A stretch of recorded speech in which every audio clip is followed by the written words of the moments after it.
শিলং উত্তর পূর্ব ভারতের মেঘালয় রাজ্যের রাজধানী। এই পর্বে দেখাবো আমি শিলংয়ে কি কি সাইটসিং করলাম। এর আগের পর্বে দেখিয়েছিলাম মাওলিলং ঘোরাঘুরি করে রাত্রে শিলংয়ে আসা। তাহলে চলুন এই পর্বটি শুরু করা যাক।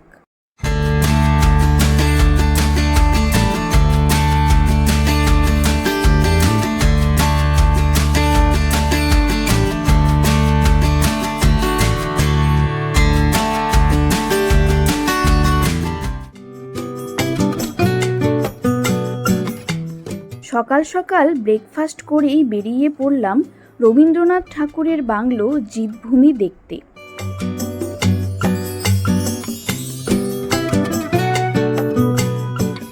উনিশশো সালে এপ্রিল মে মাস নাগাদ রবীন্দ্রনাথ ঠাকুর যখন শিলং আসেন তখন তিনি এখানেই ছিলেন।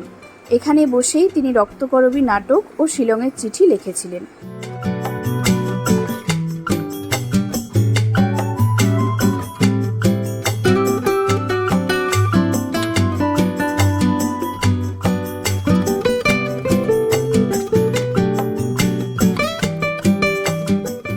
এবার আসলাম ক্যাথেড্রাল চার্চে।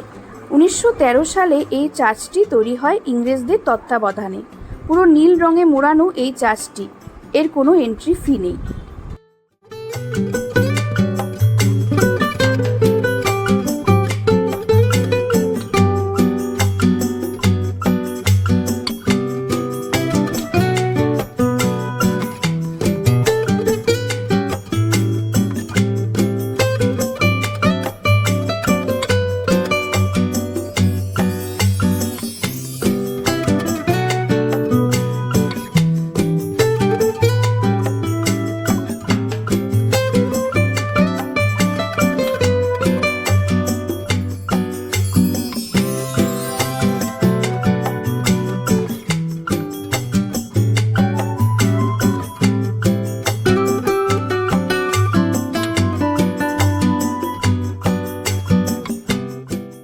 এবার আসলাম ওয়ার্ডস লেক।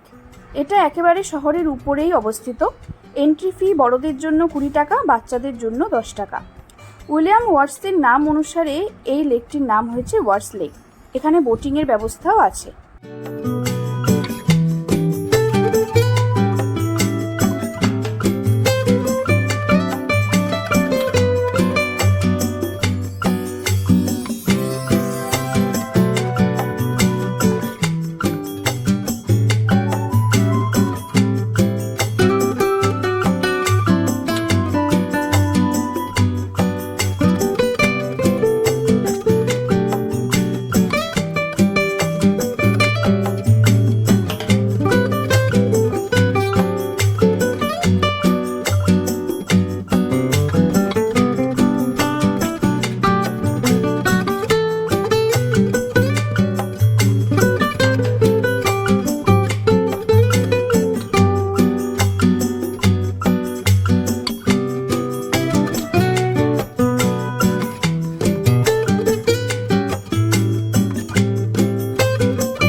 শিলং ঘোরাঘুরি করে এবার গুয়াহাটির দিকে রওনা দিলাম।